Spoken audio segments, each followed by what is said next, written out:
বাংলাদেশের প্রধানমন্ত্রী শেখ হাসিনা গত ১৪ বছর ধরে ক্ষমতায় আছেন। তার সমর্থকদের মতে তিনি হচ্ছেন দেশের ত্রাণকর্তা। কিন্তু তার সমালোচকেরা তাকে ডিক্টেটর বা একনায়ক বলে বর্ণনা করেন। তার বিরুদ্ধে মানবাধিকার লঙ্ঘনের অভিযোগও তোলেন তারা। বাংলাদেশের গুরুত্বপূর্ণ ঘটনাবলী নিয়ে তিনি বিবিসির ইয়ালদা হাকিমকে বিস্তৃত সাক্ষাৎকার দিয়েছেন, যেখানে তিনি বিচার বহির্ভূত হত্যাকাণ্ড, গুম সহ বাংলাদেশের মানবাধিকার পরিস্থিতি নিয়ে অভিযোগ, যুক্তরাষ্ট্রের নিষেধাজ্ঞা, গণতন্ত্র এবং রোহিঙ্গা ইস্যু সহ বিভিন্ন বিষয় নিয়ে কথা বলেছেন।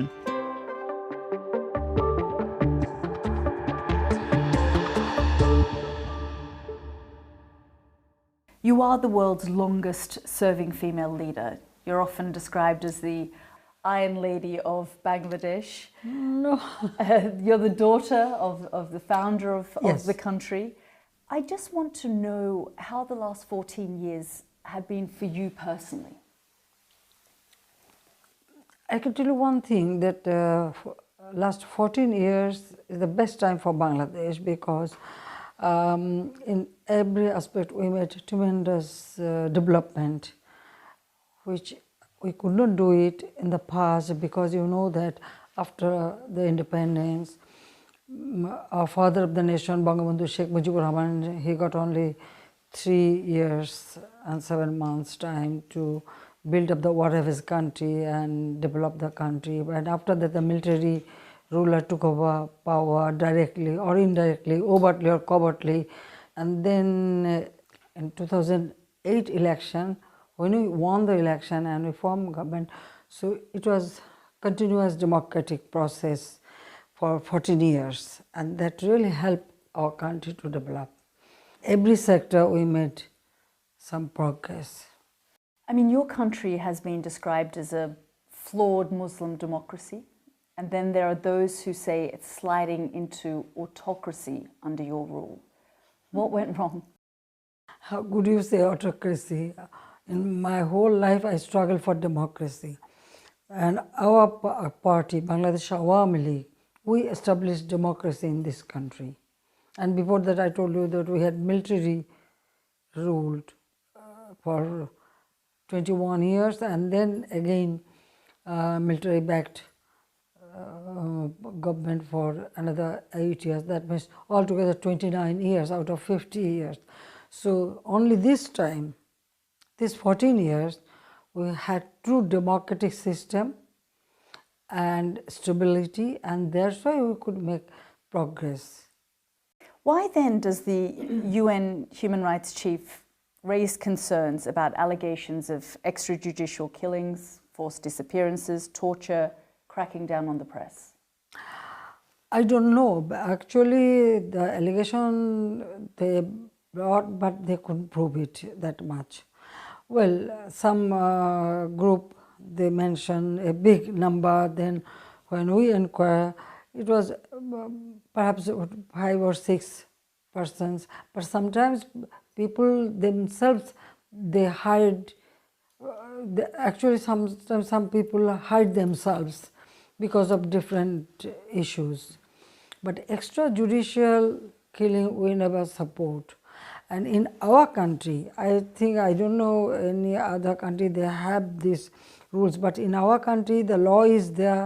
If there is anything doing wrong by our law enforcement agency, immediately we brought them book and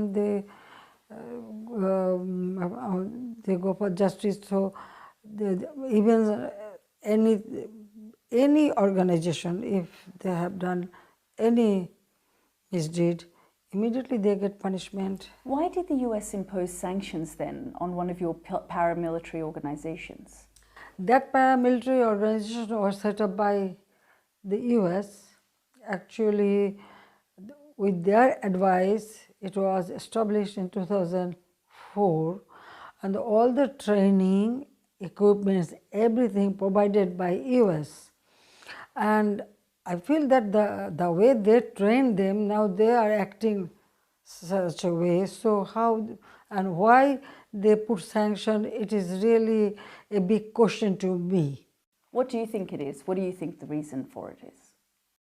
I don't know, maybe they don't want me to continue, or the progress we are making for Bangladesh, they may not accept it, or something like this. This is my feeling, because you see, terrorism at one stage, terrorism become a big problem for every country, even developed country. In our country, we control terrorism, and we had only one incident. After that, there was no incident took place. So our law enforcement agencies were working very hard to keep control and also make the progress. I mean, the accusations, I want to pick up on a few things that Sure, you sure. said, but the accusations are that before the sanctions in 2018, this is while you're in power, there were 466 people who were killed by the security forces. In 2019, 388 people killed. In 2020, 188 people killed. Then when the sanctions were imposed, Listen, it went down to 15. The number they mentioned, they could prove it. Mostly, it was not that they were, killed by the law enforcement agencies, or because we wanted the evidences. They send us, we will look into it.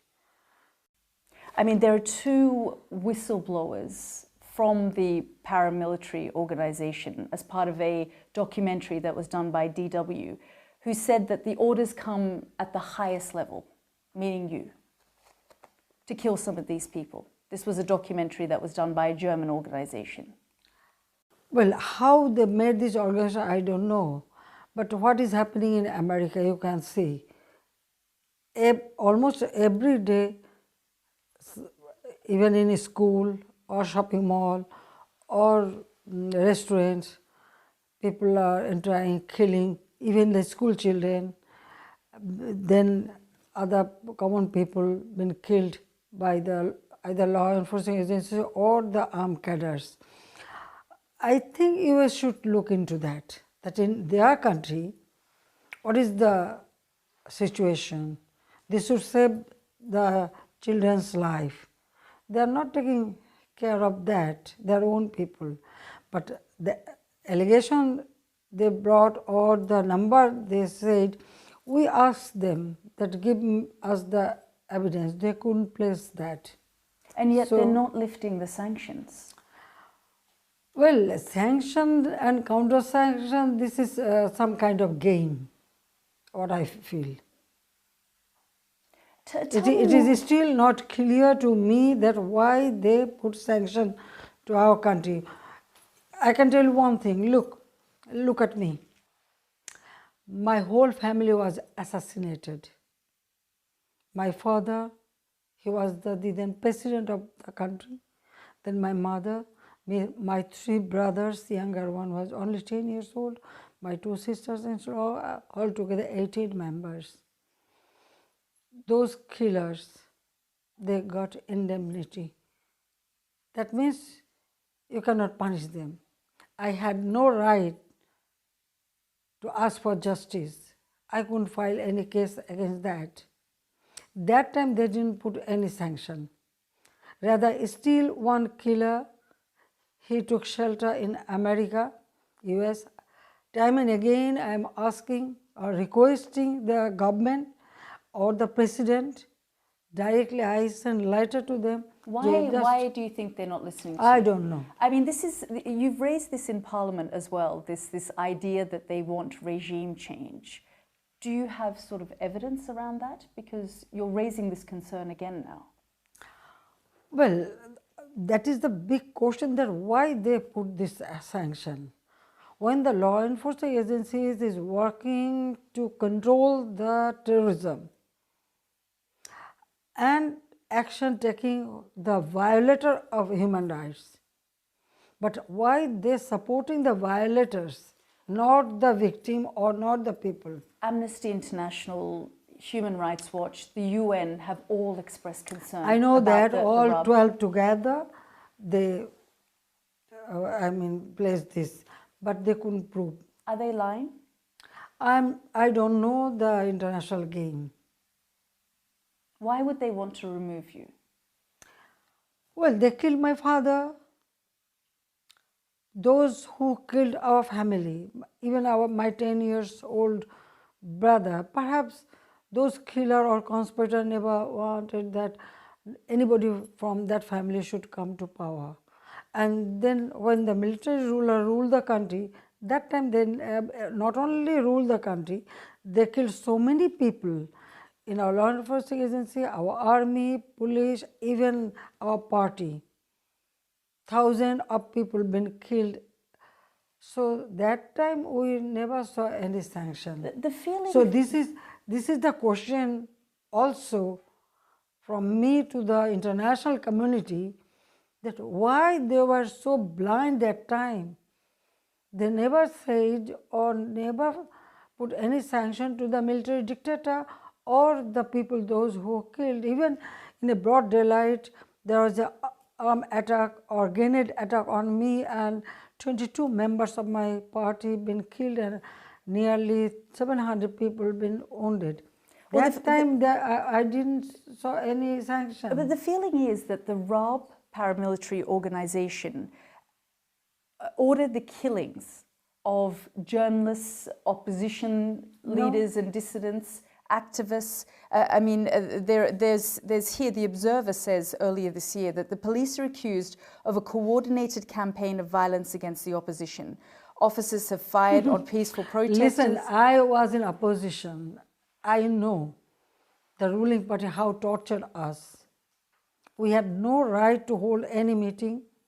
But are you saying that at least 20,000 cases have been filed against the supporters of the opposition, the BNP? More than 7,000 members and activists have been arrested, 1,000 people detained. Is that Yes, what's happening? what they did, they killed people. They throw Molotov cocktail. They set fire in the public bus. About 3,800 public buses been burned down with passenger. They killed common people in train or launch or private car, or so they killed people. So what to do? Will you not file case against them? Not only that, they attack our public meeting or they attack common people. Well, that is their movement. They said it is their movement. So that way they kill people. So what to do? So you detained them and anyone who has been a supporter of the opposition? No, it is not that supporter. They are the killer. They torture people, they kill people. That's why they got this punishment. Or they corrupt. I don't understand why all those organizations do not see what crime they have done. Well, they're saying, the opposition is saying that Sheikh Hasina is dreaming of staying in power forever without any election and competition. Of course not.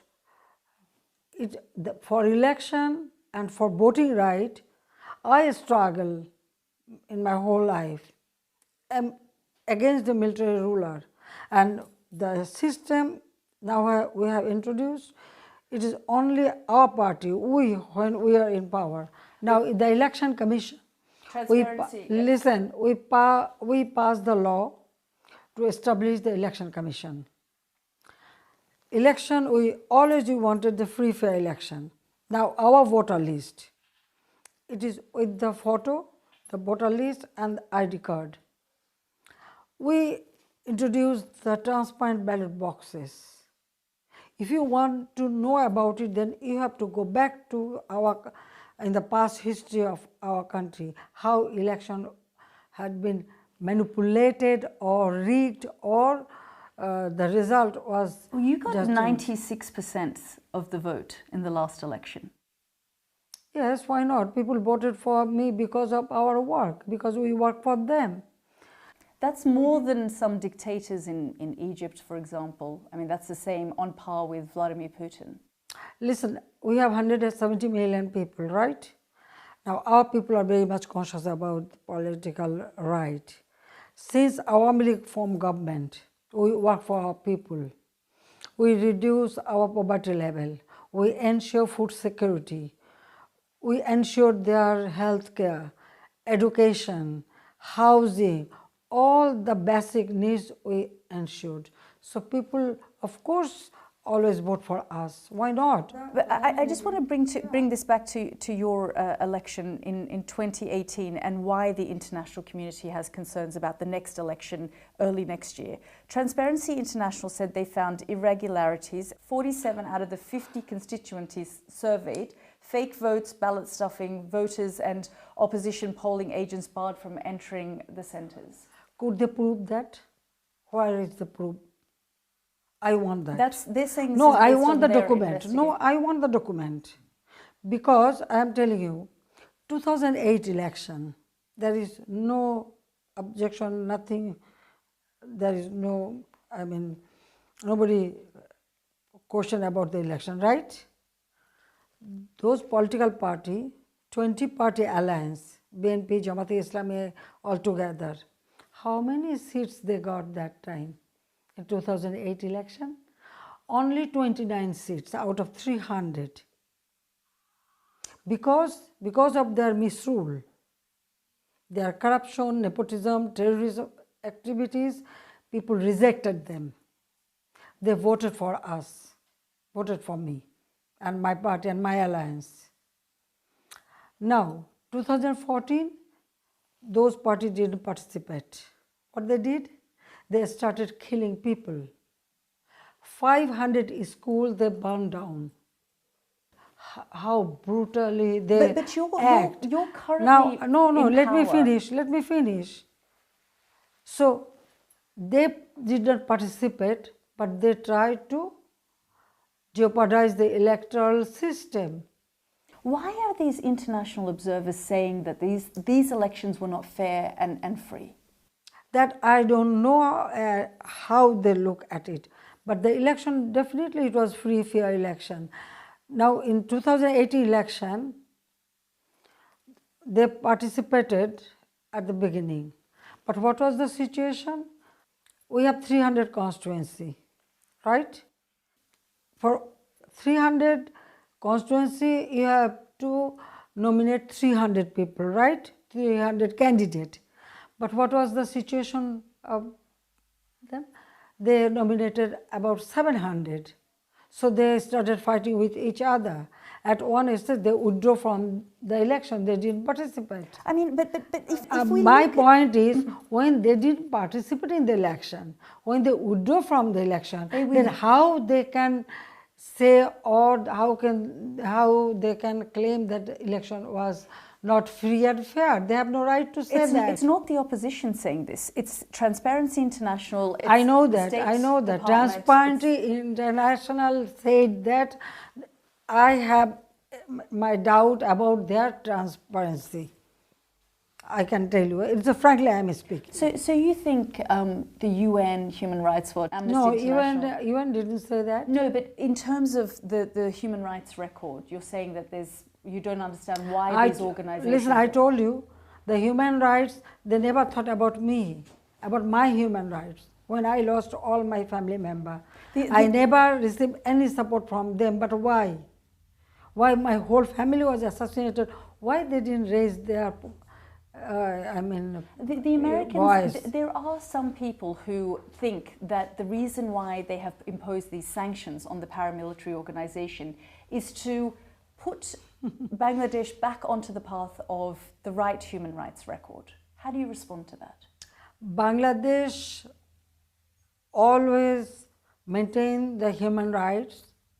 Human rights, it does not only mean that the body security or... No, to me human rights means their security, their right to food, right to vote, right to live, everything we maintain. What about the Rohingya? What about the Rohingya community? Rohingya community, yes, you tell me, we gave them shelter on humanitarian ground. Which you received a lot of praise for. Internationally, they praised you for bringing 1 million in a time of desperate need. The international community praised Bangladesh, they praised you for bringing these people here. What's happened 5 years on is that there's overcrowding, there's arson, there's violence. There have been attempts to move them to another island, but there's concern around the flooding in that island and that some Rohingya have attempted to flee and drown. I'm very sorry. Have you been there? Have you seen the island? How we developed that island for them, those who are living, how they are living, and those who are now going to that island, they are living in a better way. Because we made arrangement for 100,000 family. The house, high shelter, everything is there. Who told you that it is flooding? All are false. Those who didn't went there, they can say, but there is. So that island is not flood prone? No, of course it is flood proof. There is all embankment we build up. People are living there. Even children are getting at least for school or healthcare, or even actually their livelihood is better than this camp. It's a camp place, and that area actually it was totally destroyed. All the plant and everything. It was a deep forest, but totally gone. And now they are fighting with each other. They are indulged in drug trafficking or human trafficking. So we wanted that either international community, before bring this allegation, they should make sure that they should go back to their own country. Yes, and they should live a better life. You mean go back to Myanmar? Myanmar, yeah, of course, it is. They should go back their own country. Do you think though is it safe for them to go there? Even the UN is saying it's not safe, though they cannot be forced. Listen, UN and other organizations, they should take care of it. That yes, in their own country they are safe. It is their duty to do it, not ours. When they suffered, we brought them to allow them to come to our country. We made all the arrangement for them. 40,000 women were pregnant.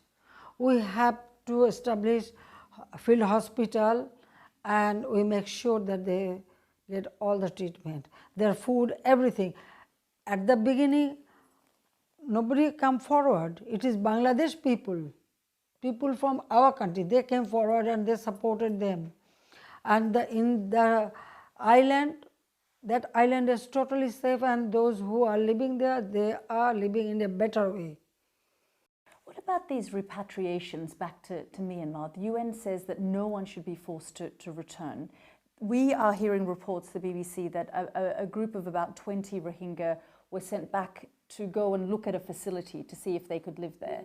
And they have said that there were also junta leaders brought to the Cox's Bazar to talk to them. Yeah. They've told human rights groups that they were lied to and deceived into meeting with these military junta by Bangladeshi authorities.